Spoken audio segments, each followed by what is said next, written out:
Halo teman-teman semua, balik lagi bersama dengan Story 3M, di mana kita kali ini akan menceritakan alur cerita dari manhwa yang berjudul Second Life Ranker.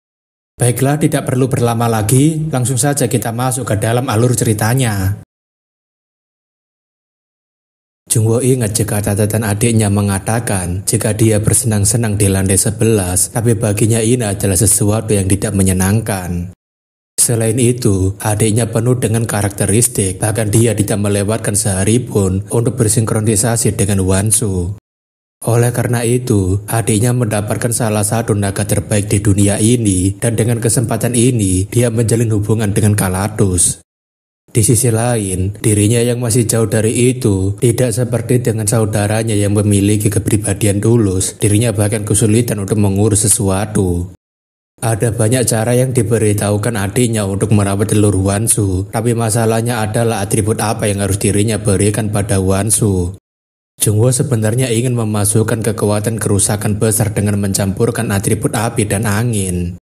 Akan tetapi, dirinya membutuhkan bantuan dari seekor burung ponik yang bisa mengendalikan angin dan api secara bersamaan karena hewan itu memiliki api kehidupan. Jungwoo merasa sangat bosan karena harus menunggu Eudora dan Bante, jadi itu membuatnya tidak tahan lagi untuk menunggu. Jungwoo pada akhirnya memberitahu mereka jika dirinya sedang pergi menuju ke selatan, ke arah hutan besar. Jungwoo rasa dengan pesan semacam ini, Eudora pasti akan langsung paham ke arah mana dirinya pergi, jadi sekarang seharusnya sudah aman. Setelah beberapa saat, Jungwoo akhirnya memasuki wilayah Ponik yang mana itu meningkatkan afinitas terhadap atribut api dan angin.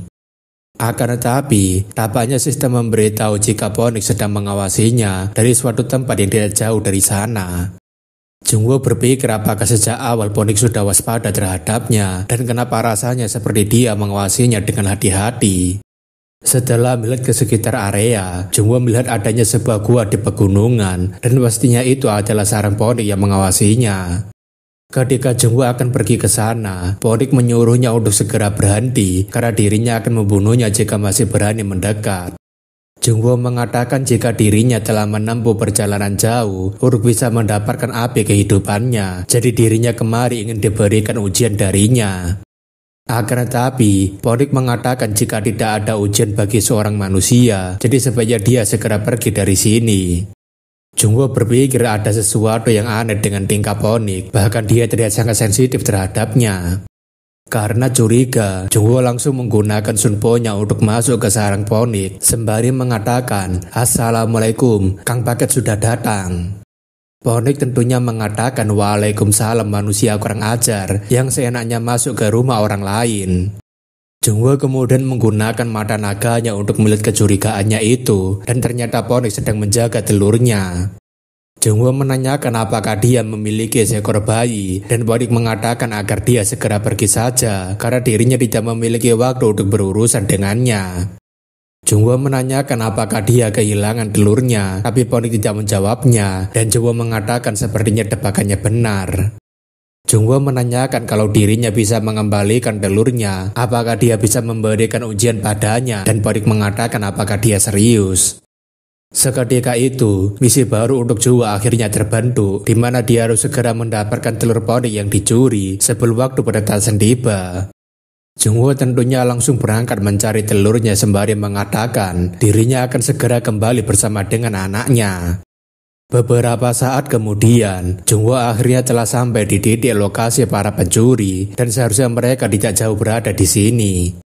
Tak lama, Jungwoo mendengarkan seseorang tertawa sembari mengatakan mereka beruntung karena berhasil mencuri telur Ponik ketika dia sedang pergi. Pria itu menyuruh agar si botak mencari tahu harganya, karena siapa tahu mereka bisa menaikkan harga telur berharga ini. Pria itu kemudian berpikir apakah sebaiknya dirinya menyimpannya saja untuk dirinya sendiri, terlebih barangkali dirinya bisa mendapatkan perhatian dari salah satu dewa di menara. Pria itu juga berpikir jika dirinya akan membunuh si botak ini dan akan menjadikan telur Ponik ini menjadi miliknya seorang. Akan tetapi, si botak rupanya sudah menaruh racun di dalam minuman pria itu dan pada akhirnya pria itu malah mati duluan di tangan si botak. Si botak mengatakan akhirnya telur Ponik ini menjadi miliknya seorang dan dengan ini dirinya bisa menjadi seorang ranker. Akan tetapi, si botak malah baru tersadar jika sebuah pedang telah menembus tubuhnya. Jungwoo yang sudah bersiap mengambil telurnya tentunya mengatakan, inilah karma bagi mereka yang terlalu serakah. Seketika itu, Jungwoo langsung membelah tubuh si botak menjadi dua dan langsung menangkap telur pernik tersebut yang akan jatuh. Jungwoo berpikir dirinya sebenarnya berniat untuk menyergap mereka dari belakang, tapi dirinya takut mereka akan menjatuhkannya ketika sedang bertarung. Akan tetapi, Jungwoo bersyukur karena kedua orang ini saling berdebat satu sama lain dan malah membuat pekerjaannya menjadi jauh lebih mudah. Jungwoo berharap jika kejadian seperti ini memang berjalan dengan mudah dan tidak ada lagi kejadian yang tidak-tidak. Beberapa saat kemudian, Won-ik merasa sangat senang karena akhirnya dia membawa kembali anak gadisnya yang manis ini. Jungwoo tentunya turut senang karena dia tidak lagi merasa bersedih, namun itu juga malah mengingatkannya tentang ibunya yang merawat mereka juga. Won-ik mengatakan dirinya berterima kasih padanya, jadi dirinya akan menepati janjinya yang sudah dirinya buat. Won-ik mengatakan dirinya akan memberikannya ujian, jadi apakah ada sesuatu yang ingin dia katakan? Jungwoo mengatakan dirinya kemari karena dirinya menginginkan sebuah ujian yang nantinya akan membuatnya bisa mendapatkan api kehidupannya. Won-ik menanyakan apakah dia tahu artinya dari itu, dan Jungwoo mengatakan dirinya tahu itu adalah kekuatan untuk melindungi keberadaannya. Won-ik lahir dan mati dari api, serta mereka terlahir kembali dari api dan menjulang tinggi ke langit, hingga nyala apinya melambangkan kebangkitan dan regenerasi. Won-ik mengatakan kalau begitu dirinya akan memberikannya ujian secara terpisah, dan jika itu adalah keahliannya, maka dia tidak akan mengalami kesulitan dalam ujiannya. Akan tetapi untuk membawa api kehidupannya, dia membutuhkan sebuah wadah, jadi hasilkan sebanyak mungkin melalui ujian ini. Daftar yang diperlukan adalah telur albardo sebanyak 5, apple shadow snake sebanyak 80, dan jantung naga kecil sejumlah 1. Beberapa saat kemudian, Jungwoo berpikir bahkan jika telur Wansunya masih sangat muda, tapi intinya dirinya tidak memiliki pilihan lain selain peka terhadap situasinya. Jungwoo rasa jika hal pertama yang dirinya butuhkan adalah lingkungan yang tenang, beserta dengan nyaman tanpa adanya beban pikiran. Jungwoo rasa jika tempat ini sudah mulai berkabut, jadi dirinya harus segera menyelesaikan sarangnya sebelum waktu istirahat tiba. Jungwoo berpikir apakah dirinya sudah membuat sarangnya dengan benar, bukankah seperti ini yang dituliskan oleh adiknya. Jungwoo kemudian mengambil telur Wansu yang sudah selesai direndam, lalu kemudian dia membersihkannya. Karena malam ini sudah berkabut, Jungwoo rasa jika dirinya harus mencoba menggunakan sarangnya sebagai tempat tidur telur Wansu. Karena malam ini sudah berkabut, Jungwoo rasa jika dirinya harus mencoba menggunakan sarangnya sebagai tempat tidur telur Wansu. Keesokan harinya, Jungwoo rasa jika sarangnya tidak lebih baik untuk ditempati telur Wansu, jadi sepertinya dirinya harus memeriksa hadiah penyelesaiannya dulu. Ketika mengecek semua hadiahnya, perhatian Jungwoo terfokus pada sebuah anting tengkorak yang merupakan skeleton crash tingkat D.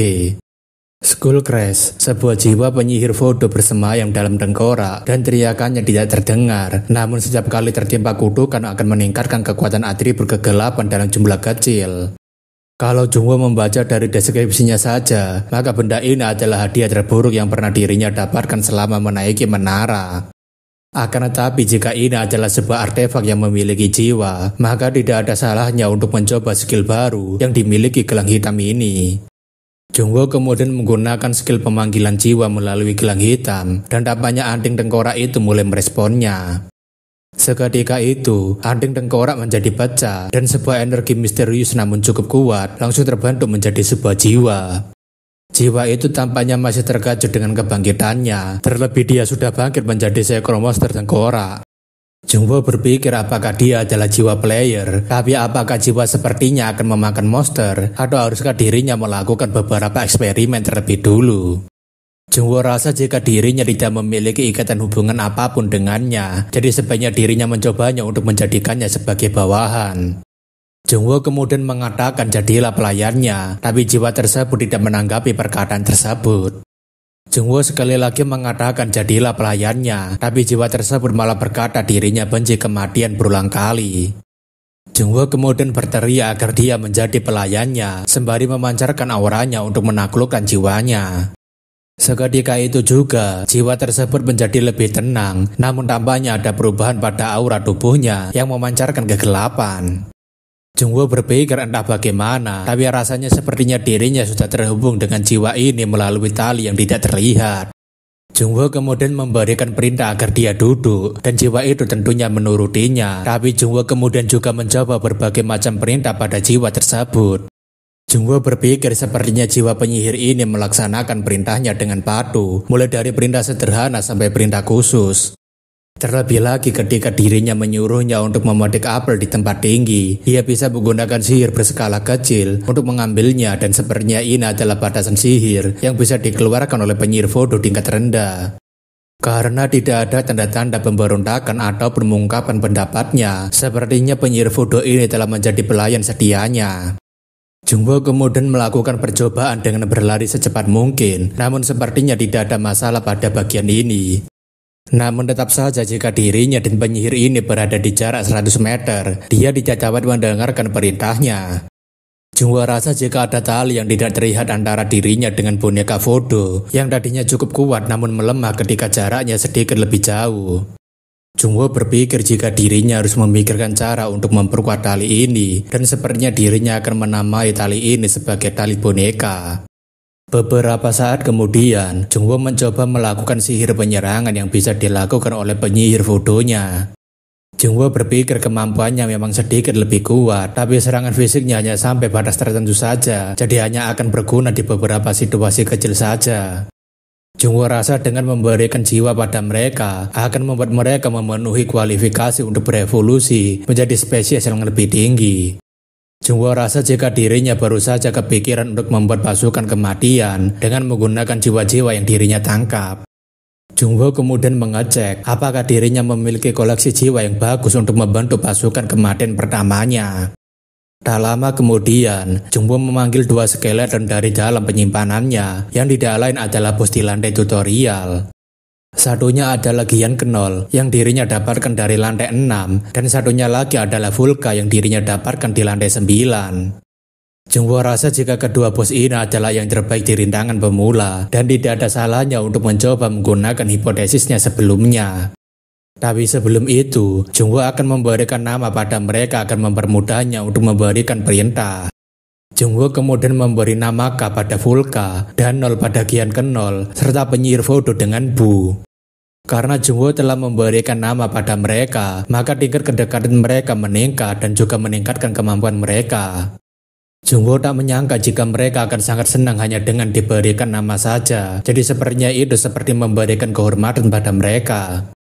Meskipun undead satu tingkat lebih tinggi daripada hantu, namun mereka tidak bisa mengenali siapa mereka, jadi tampaknya inilah keuntungan memberikan nama pada mereka. Para undead tampaknya memiliki beberapa kemampuan pada saat mereka masih hidup, seperti Knol yang membanggakan kecepatannya, dan Vulka yang memiliki tubuh beserta dengan kekuatan besar. Jungwoo akhirnya memutuskan untuk mulai mengumpulkan jiwa-jiwa berkualitas tinggi, hingga nantinya pasukannya tidak akan bisa diremehkan. Beberapa saat kemudian, Jungwoo akhirnya telah mengumpulkan 500 jiwa dari yang sebelumnya hanya memiliki 150 jiwa. Jungwoo sudah mencoba untuk membuat undead sebanyak mungkin dengan menggabungkan jiwa-jiwa yang dirinya miliki, tapi tampaknya batasannya sekarang hanyalah 10 undead. Jungwoo rasa jika dirinya harus lebih bersabar lagi, karena nantinya jumlah undead yang bisa dirinya buat akan semakin bertambah seiring meningkatnya kemampuannya. Selain itu, dirinya harus mencari tahu artefak apa yang dirinya kenakan ini, dan dirinya tidak memiliki pilihan lain selain bertanya pada Edora yang memiliki wawasan yang luas. Namun ketika sedang memikirkannya, Pondik malah mengatakan sepertinya dia memiliki sesuatu yang menarik. Jungwoo menanyakan bukankah dia butuh waktu beristirahat, tapi Pondik mengatakan jika anak-anaknya sudah mulai tenang kembali. Mengesampingkan semua hal itu, Pondik menanyakan memangnya dari mana dia bisa mendapatkan gelang hitam itu beserta dengan rantainya itu.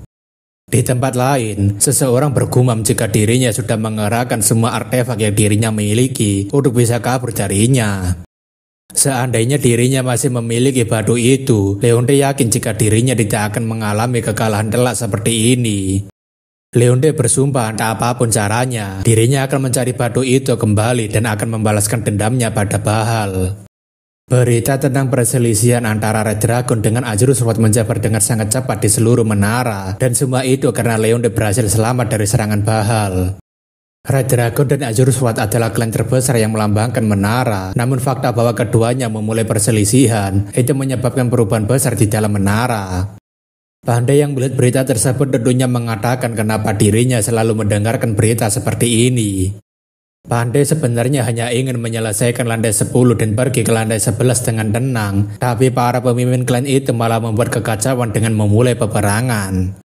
Tak lama kemudian, seekor burung membawa pesan berwarna merah mendatangi Pandai, dan dia langsung paham jika ini adalah pesan dari klan mereka.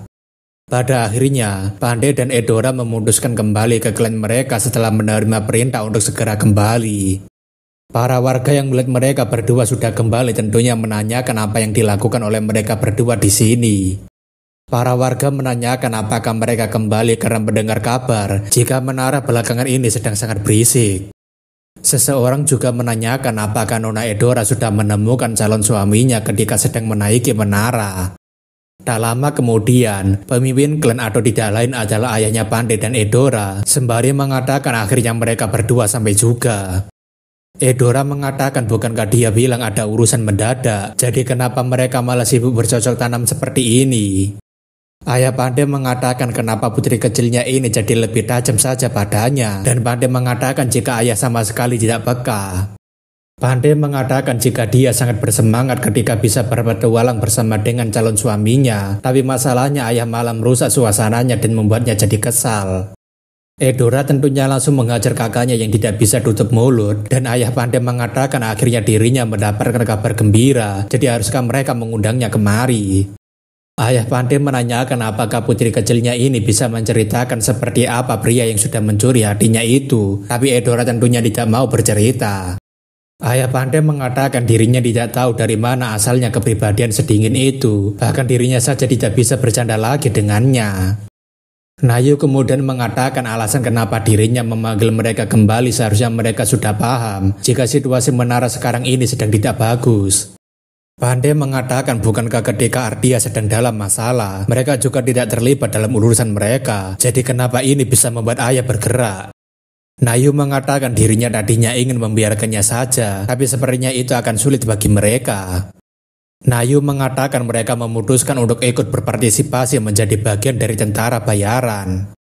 Selain itu, Flan juga mengatakan akan mengeluarkan tanduknya, jadi seharusnya mereka berdua sudah paham dari pernyataan itu. Bagi anggota suku Tanduk 1, tanduk mereka adalah sebuah lambang kehormatan dan juga kebanggaan mereka. Jadi jika dia menyerahkan tanduknya, maka itu berarti dia sudah bersumpah untuk mempertaruhkan segalanya. Nayu mengatakan karena ceritanya akan sangat panjang, mungkin sebaiknya mereka masuk terlebih dulu karena mereka juga pasti sudah kelelahan.